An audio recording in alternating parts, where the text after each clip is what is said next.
Pag nilalako po, 23 pesos po yung balot. Siyempre, mahirap po yung magbayo-bayo. Pero pag may mga pwesto dito, mga 20 pesos. 22 na po yung pwesto. 22 pala, 22.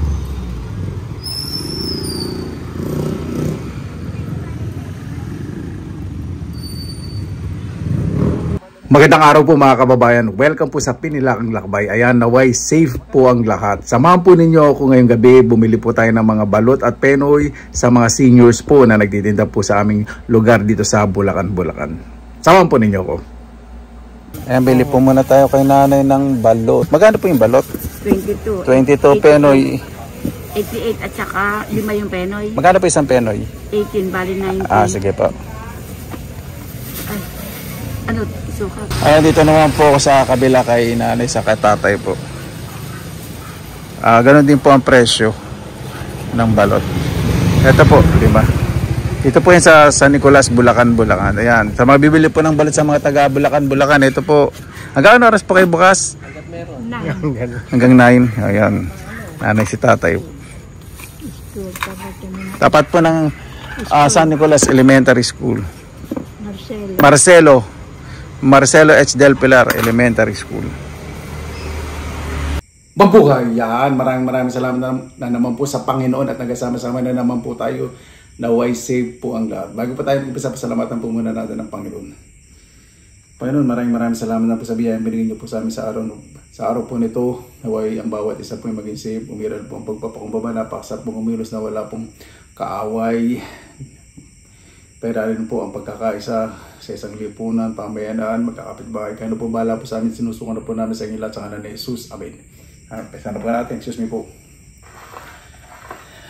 Meron po tayong asin.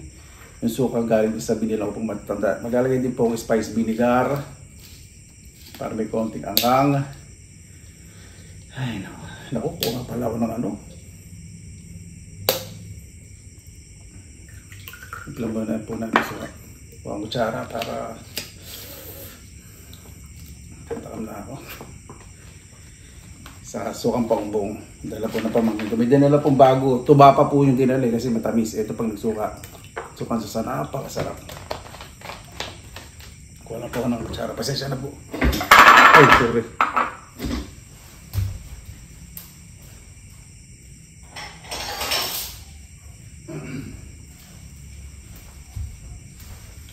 Lalagyan ng balat.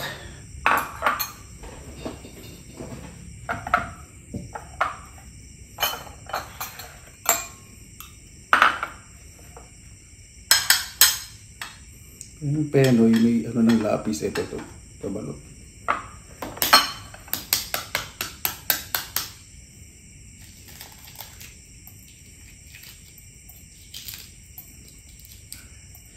Ganito po pag gustong kumain ng balot ngayon. Iniipong ko po lahat. Lalagyan para pati yung suka na iigo po. Para kasing bitin pag ilalagay ko sa shell. Pagkakain nyo, lalagyan nyo sa eggshell. Yung suka. Gusto po yung ganito. Ayan. Balot. Balot sa puti daw po ito.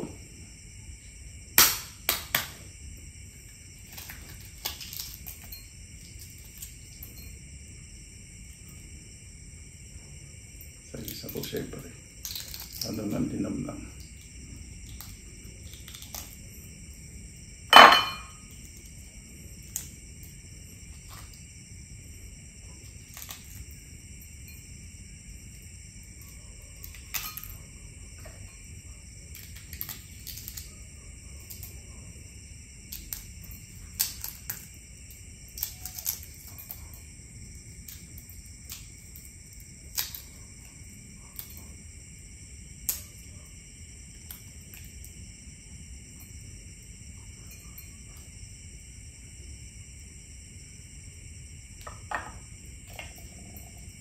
Dali lang po ha.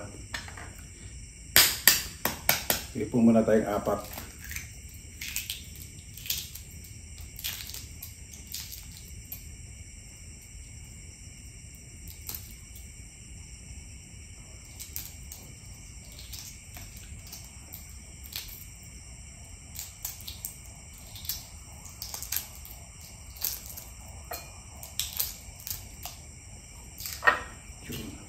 muna.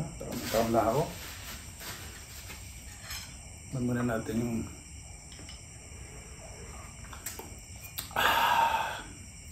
tempura na suha.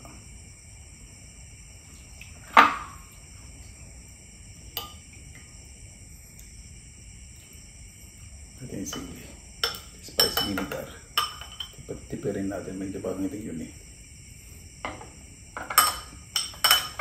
Ito yung asin.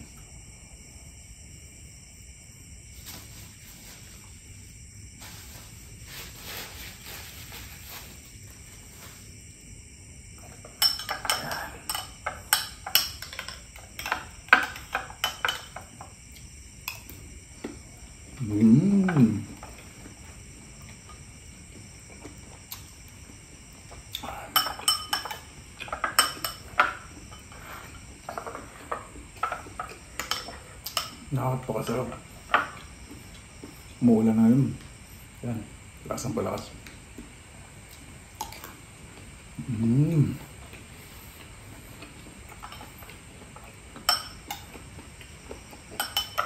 Gusto po lasa ng suka ng sasakay sa sanyog. Totoo po. Kasi gusto po yung manamis-namis na lasa.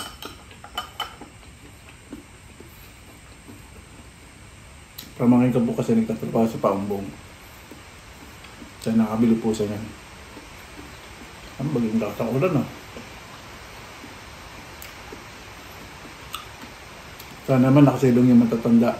Kasi yung hinuli natin bilang yung dalawang matanda po, wala po silang...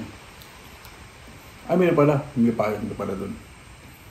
Hindi ko napansin, may payong. Una, mayroon. Pangalawa, parang maliit na payo. Sana hindi sila nabasa.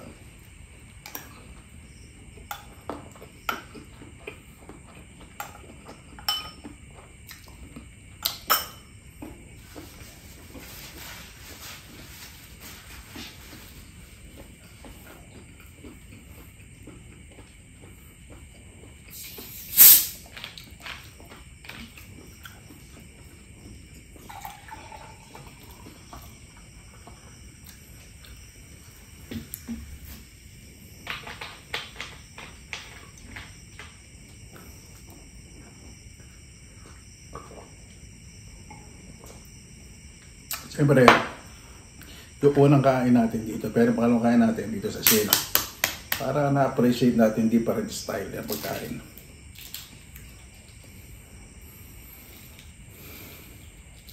Nung kumain po ko ng street food na lang, yung ilang balot lang po talagang.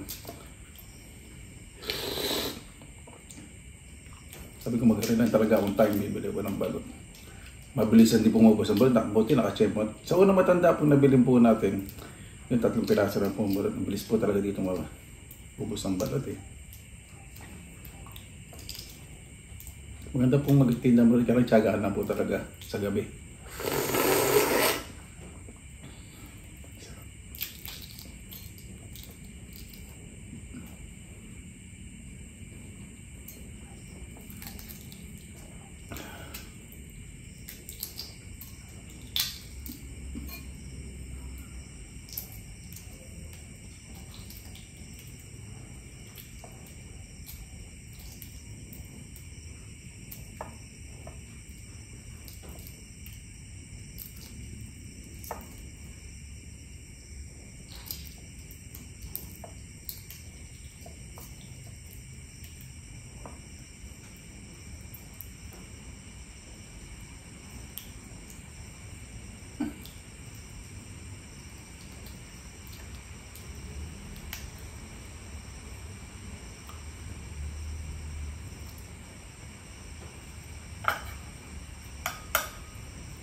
Sili, hindi siya masyado mahal.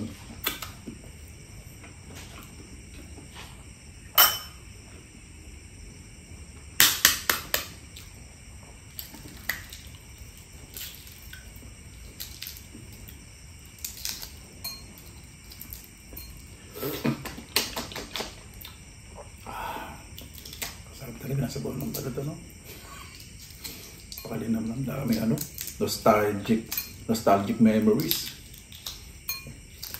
Kumakain ako ng balot.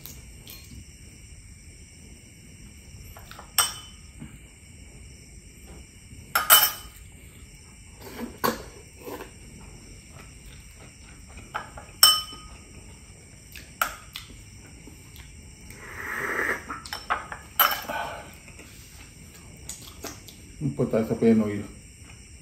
Penoy na may sabaw po ito. Walang sabaw sa. Ito po sa kay nanay. Wala kang sabaw. Malabsa. Hindi siya Penoy na may sabaw. Penoy na malabsa.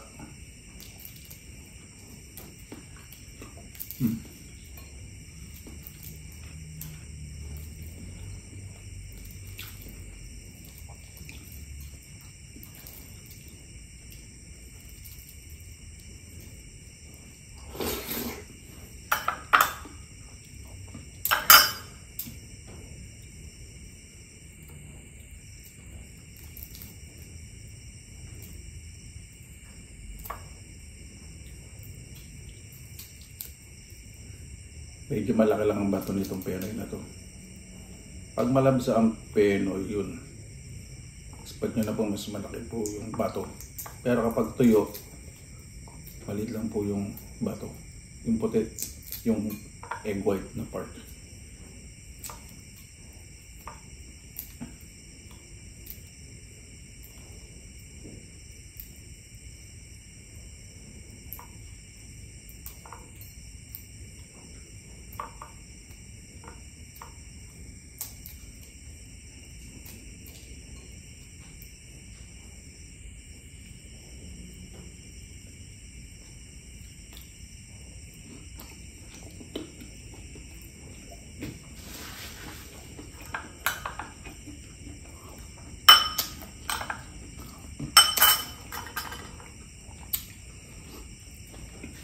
Okay na po sa akin yun.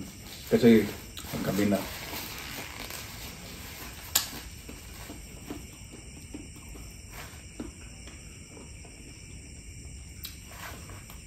Pagkando po, talay ko sa rep. Tapos, mapapakulo po agad ako ng tubig. Talay ko po yan at hindi ko po muna tatanggalin, tatapang po. Pero hindi ko po sa pakukulan kasi luto na po siya. So yan, uminit na uminit.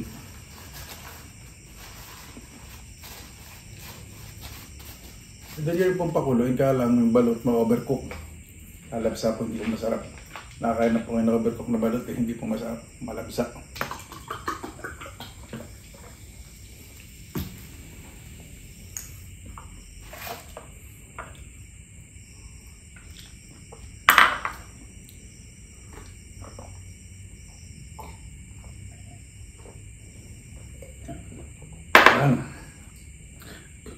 Para po bago tayo matapos, pasalamatan po muna natin ang Panginoon. Excuse me. Panginoon, maraming salamat na po sa araw na to. Naway bawat isa po pasalamatan po lahat ng dumarating sa kanilang buhay, pagsubok, grasya, dahil yun po yung nagagaling po sa inyo. Yung mga grasya po yung binibigay para po humaba ang aming buhay, upang magpasalamat po kayo at maalala po kayo lagi. At yung mga pagsubok na nagpapatatag po sa amin para matuto. Maraming salamat po. Naway ang bawat isa po ay huwag pong subuko lumaban ng patas ng maayos ay turo rin po sa kanilang mga anak. Kayo na po bahala po sa amin, susuko na po namin sa inyo lahat sa ngalan ng Jesus. Amen. Para po, maraming salamat na po sa inyo oras na ilan sa pinilangan ng may basta lagi po tayong positive vibes, good vibes. God bless, ingat po lagi, magandang araw. Laban na!